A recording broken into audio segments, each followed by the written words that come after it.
মিজানুর রহমান আজদারী সাহেব তার যশোরের মাহফিলে বলেছেন, দেশে আহামরি কোনো পরিবর্তন আসে নাই, একদল খেয়ে গেছে আর একদল খাওয়ার জন্য বসে আছে। আপনারা বলেন উনি কি কথাটা ভুল বলেছেন না ঠিক বলেছেন? আজদারী সাহেব কি কোনো দলের নাম উল্লেখ করেছিলেন? এই যে আস্তে কথা বললেন, কোন দলের নাম বলেছেন?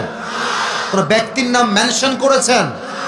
উনি জাস্ট বলেছেন একদল খেয়ে গেছে আর একদল খাওয়ার জন্য বসে আছে, এতেই কিছু লোকের গায়ে আগুন ধরে গেছে।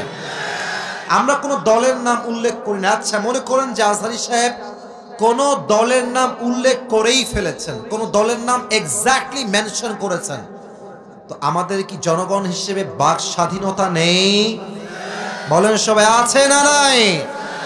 যদি আমাদের বাক স্বাধীনতা কেউ কাটতে চায়, তাদেরকে আওয়ামী লীগের ইতিহাস মনে রাখতে হবে। যুবক ভাইরা আমার, তো আমি দেখলাম একজন নেতা, তার নামটা আমি জাস্ট বলেই ফেলছি, ছোট্ট নাম বলছি, দুদু সাহেব। উনি বললেন কোথাকার কোন আজহারি মাঝহারি? মিয়া, আজহারি কি মাঝহারি? এটা কি আপনাদের সস্তা মনে হয়? আজহারি এটা হচ্ছে বাংলাদেশের ব্র্যান্ডের নাম। যুবক ভাইরা আমার,